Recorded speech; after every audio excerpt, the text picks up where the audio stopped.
Retiring during a depression followed by mass inflation. Scenario number 2. So let's go into this one. This one will be a where we're, oops, got to get rid of that guy. Okay. So this one, we got no yield on the cash bucket until 1973. And we're essentially saying our 10-year treasury is just cash, not paying anything, which essentially is what's going on today anyway. All right. But in 73, when we do have inflation, we will get the yield of the 10-year treasury. Hope that makes sense. All right, so we're going to, again, start in 1927. Now, stay tuned, because the next one I'm going to do, we're going to start in 1929. All right? Woo, it's going to be ugly. So let's start in 1927, which is the first year of deflation. And again, we're saying if it's deflationary, you're not getting any yield on the bonds, the cash, however you want to look at it. That doesn't mean it's not growing. It is growing. It's because the dollar is purchasing more the following year than it did today, which means it has an intrinsic value added to it for sure. All right, so here we got $100,000 in the S&P 500. We got $100,000 in 10-year Treasury. We're just saying they're not yielding anything. It did yield. I'm just bear me because I'm using numbers from today essentially in that regard, because the 10-year Treasury, as of close of market yesterday, was down to 0.59, I believe. Let's take a gander.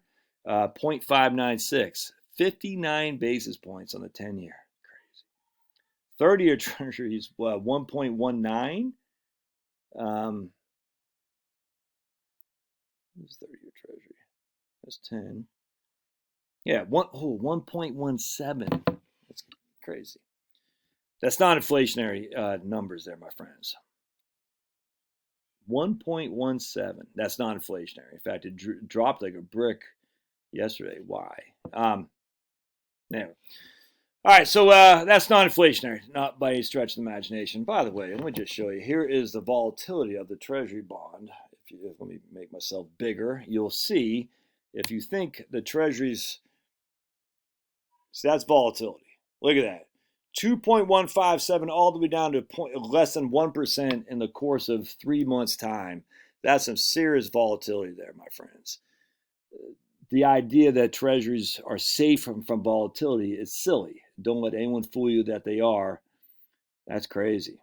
If we look at, let's look at old Ginnie Mae, though, to show you what a non-volatile, do I got Ginnie Mae in here? How can I not have Ginnie Mae? Well, yeah, all right, I don't have it in there. But anyway, so the volatility is part of the treasuries, especially long-term treasuries, because they're longer-term durations. All right, let's go back. All right, so the S&P 500 was up 37% the first year. Again, nothing for the treasuries. Inflation was negative, all right, not much, but it was, a little bit for sure. And so when the markets were up, we're pulling our money, our 5% withdrawal amount we need from the S&P 500. So to start, we have 100,000 stocks, 100,000 in cash. We need 5% a year and adjusting that with inflation. 5% a year, adjusting that with inflation. And what you'll see is we're taking $100,000, we're times it by the 37% of the S&P 500, subtracting by the end of year amount that we need. Again, we're cheating a little bit. We're saying we already have this first year of income need sitting in a side account at some point. And so then the following year, at the end of year one, we're pulling out the amount of money we need for the year two. If that makes sense. All right, so now we're saying $100,000 times 37% minus the amount that we needed, which after inflation, which is $9,831, that left us with $127,000 in the S&P 500. 100,000 equals 100,000 of Treasury because we're not making any income. Now we go to 1929, 1930, 1931, and 1932. We're not taking any money out of the S&P 500 because those are down years. We're instead pulling it from our cash accounts. So the S&P 500 at the end of 1932 was worth $65,000. Our cash account was worth $64,000. We had $100,000 in here to start 1928 or the end 1928, but after we took $100,000 times the 1% because we got no rate of return minus the amount we had to take out, we're left with 90,000. What's that? 338, whatever. Now we got to take another out. We got to take another out. We got to take another out. If that makes sense. So by the end of 1932, we're down to $64,000. Not good. Not good at all. Let me make sure we got threes. Yeah, there we go. $64,000, my friends. Eesh. That's painful to see, but there you go. $64,000 plus 165, we're at $130,000, and we need $7,741. 7,741 on 130. It's a 5.9% distribution rate. So our distribution rates have gone up, has gone up to 6% from the original 5%, solely because the S&P 500 has dropped so much, without question. 7.741 on 64,000 though, divided by 64,573 is only 7,741 divided by 64573. That's a 11.9% distribution rate right there. So basically, we started with a 10% distribution rate.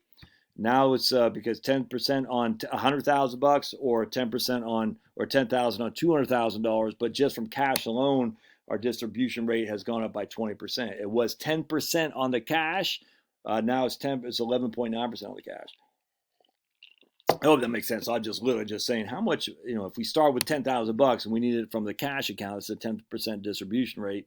Now we need 7,741, but we only have 64,000 in cash. What's the distribution rate there? And that's 11.9%.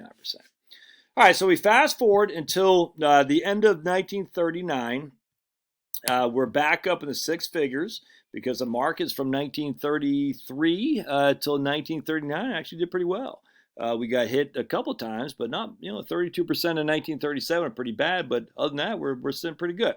So now we're back up to $117,000 in the S&P 500. Our cash has done nothing because literally it was making no interest rate. So we're at 117 with 48,000 in the cash. So 117 plus 48. We are at $165,000 and we need $7,854 divided by 165. We're at a 4.7% distribution rate. So we're actually sitting pretty relative to where we were back at the end of 1932. So we're at I forgot what we said, but 5.9%, something like that. So we're sitting pretty well. Then inflation hits. Oh boy. 6.2, 11%, 9.1, 5.7, 6.5, 7.5, 11, 13. I think it was 10, 6. Ugh. So now we are going to get some yield on our cash. We're going to give us a yield of the real life 10-year treasury. And we got 6.4, 6.9, 7.5, 7.7, 7.2, 7.9. Come on in, dog man. So you can see we are getting a rate of return on the 10-year that we did not get previously because we're getting inflation. Come here, Growls. Hold on a second, Growly McGee. Come here. Come here, Growly. He wants to be part of the video. All right. But now in 73 and 74, the markets got crunched. Down 15, down 26, 77 down 7.7, and 81 down 5.3. So what happened? Well, at the end of 1982, we're sitting on $101,000 of stocks and $39,000, we'll just say $40,000 of cash. So we actually did okay. We're sitting on our portfolio of some stocks. We started in 1939, at the end of 1939, with $117,000. Then we got killed in 73 and 74, so we're down to $72,000. We started at the end of 1939 with $48,000 in cash. Then we had to take the full amount, $8,300 from that cash portfolio, so we're down to $37,000 by the end of 1974. So at the end of 1974, we had $37,000 in cash plus $72,000 in stocks. We only had $109,000, but we needed $9,264. So things were looking very, very bleak at that point. That's tough right there. I mean, that's a 9% distribution rate. But look at this. Markets came back. Markets came back to some degree, and by the end of 1982, we're sitting on $101,000, $140,000 when all said and done, and we needed $18,000 in total cash divided by 140,000. That's a 12.8% distribution rate.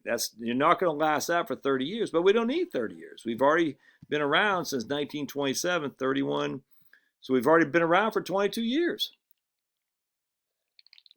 So you have $140,000 to last us at 18%. So $18,000. We'll just say for simplicity, divided by 100. That's last us another 7 years. So essentially, we would have ran out of money in year 29. But that's with literally one of the worst case scenarios there are. And I find that to be pretty enlightening for sure, because that doesn't include any belt tightening or anything like that. Now, again, you're not going to last 30 years in there, but what's the likelihood that this kind of scenario will apply? I don't know. But if it did, you still have a long way to go before you ran out of money. So, stay the course. All right, we'll do next one where we start in 1929. Yikes, right there. And we'll see how long that shook out. All right, so stay tuned.